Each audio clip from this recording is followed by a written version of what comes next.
Gerakan Pramuka berusia 60 tahun pada 14 Agustus 2021. Namun, gerakan pendidikan kepanduan di tanah air sudah muncul sejak zaman Hindia Belanda. Pada 1912, dimulai latihan sekelompok pandu di Batavia, nama Jakarta pada masa penjajahan Belanda, yang kemudian menjadi cabang dari Netherlands Pathfinders Organisasi atau NPO. 2 tahun kemudian, cabang tersebut disahkan berdiri sendiri dan dinamakan Netherlands Indisch Padvinders Vereniging atau NIPV atau Persatuan Pandu-Pandu Hindia Belanda.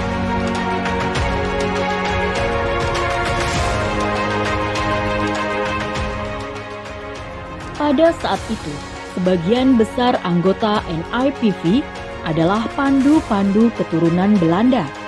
Namun, pada 1916 berdiri suatu organisasi kepanduan yang sepenuhnya merupakan pandu-pandu Bumiputra. Adalah Mangku Negara 7, pemimpin Keraton Solo yang membentuk Javansi Padvinders Organisasi. Kepanduan yang ada di Hindia Belanda ternyata berkembang cukup baik.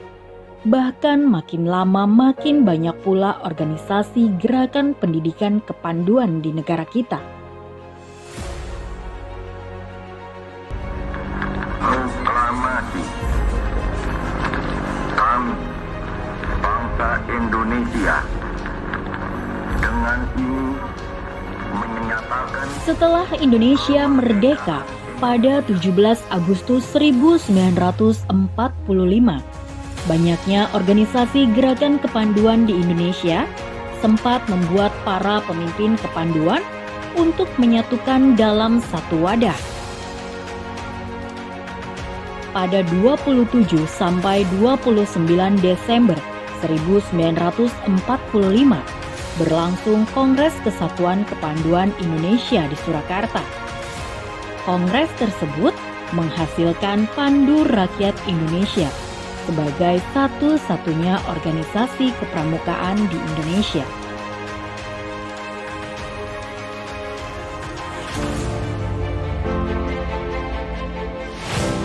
Namun, tidak bertahan lama. Pada perkembangannya, kepanduan Indonesia kemudian terpecah menjadi puluhan, bahkan ada yang menyebut sampai 100 organisasi kepanduan. Jumlah perkumpulan kepramukaan di Indonesia tidak sebanding dengan jumlah anggota perkumpulan.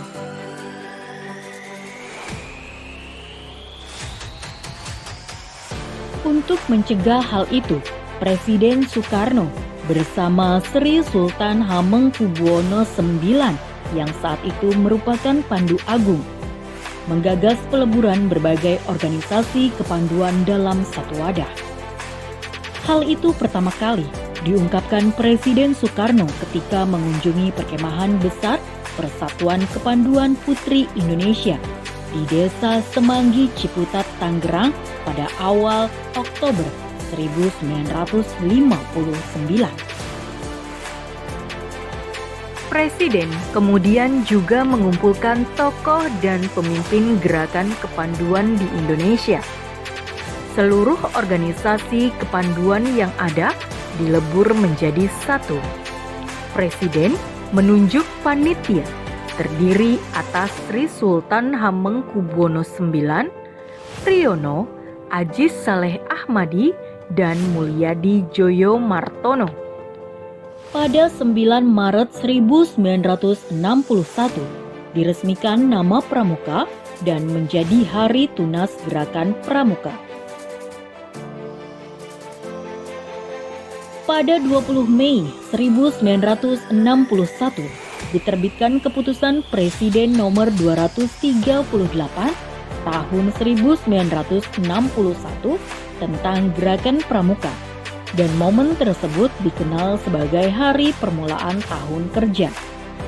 Pada 30 Juli 1961, para wakil organisasi kepanduan Indonesia mengeluarkan pernyataan di Istana Olahraga Senayan untuk meleburkan diri ke dalam organisasi Gerakan Pramuka, sehingga disebut sebagai Hari Ikrar Gerakan Pramuka.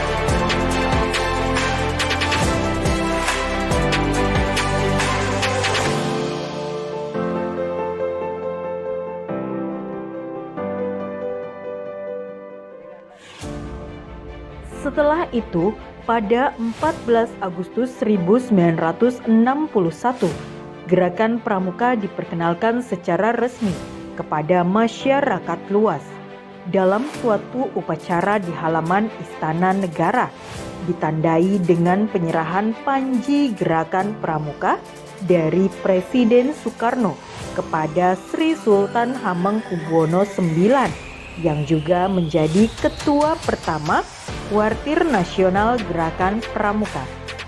Panji itu lalu diteruskan Sri Sultan Hamengkubuwono IX kepada suatu barisan defile yang terdiri dari para pramuka di Jakarta dan dibawa berkeliling kota. Tanggal 14 Agustus itulah yang kemudian ditetapkan sebagai Hari Pramuka dan dirayakan seluruh pramuka setiap tahunnya. Dalam perkembangannya, Gerakan Pramuka telah mengalami pasang surut berkali-kali. Walaupun banyak kendala dan tantangan, tetapi jiwa pramuka yang pantang menyerah membuat organisasi ini terus berkembang. Berbagai aktivitas dilakukan mulai dari Jambore Nasional 1 di Cibubur pada 1973 dan terus berlangsung secara rutin. Selain di Cibubur, Jakarta Timur, Jambore Nasional pernah pula diselenggarakan di Sibolangit, Sumatera Utara, Batu Raden, Jawa Tengah, Jatinangor, Jawa Barat, dan Teluk Gelam, Sumatera Selatan.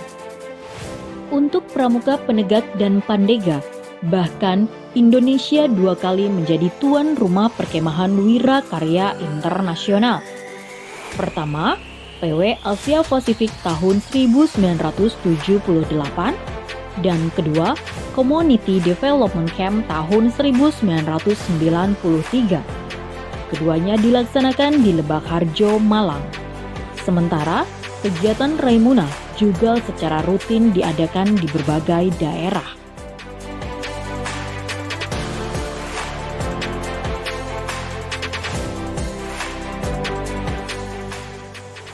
Perkembangan Gerakan Pramuka semakin pesat lagi setelah dipimpin Kak Sri Sultan Hamengkubuwono IX. Maka Ketua Kuartir Nasional berturut-turut dipimpin oleh Kak Sarbini, Kak Masyudi, Kak Himawan Sutanto, Kak Rifai Haraha, Kak Azrul Azwar, Kak Adiaksa Daud, dan sekarang dipimpin oleh Kak Budi Waseso.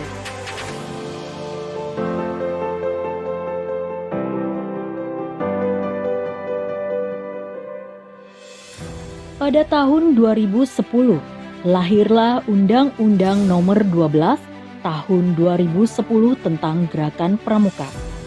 Undang-undang ini memperkuat keputusan Presiden Nomor 238 Tahun 1961 yang menyatakan Gerakan Pramuka sebagai satu-satunya wadah gerakan pendidikan kepanduan Indonesia. Pada tahun ini, Gerakan Pramuka genap berusia 60 tahun. Perjalanan panjang telah dilalui, dan Gerakan Pramuka masih akan terus melanjutkan kiprahnya, membina dan mendidik kaum muda Indonesia agar menjadi manusia-manusia Pancasilais yang berguna bagi diri, bagi keluarga, bagi masyarakat, bagi bangsa dan negara, serta membantu tercapainya dunia yang lebih baik untuk semua. Salam Pramuka. Saya Budi Waseso selaku Kakwarnas mengucapkan selamat Hari Pramuka ke-60. Semoga ke depan Pramuka terus jaya maju terus, dan sesuai dengan harapan kita semua bahwa pengabdian tiada henti. Salam Pramuka. Tema Hari Pramuka dan peringatan 60 tahun Gerakan Pramuka adalah Pramuka berbakti tanpa henti dalam memasuki adaptasi kebiasaan baru dengan kedisiplinan dan kepedulian nasional. Sementara slogan yang merupakan inti tema tersebut adalah Pramuka berbakti tanpa henti. Diiringi dengan doa kepada Tuhan Yang Maha Esa, mari kita terus berbakti tanpa henti. Salam Pramuka.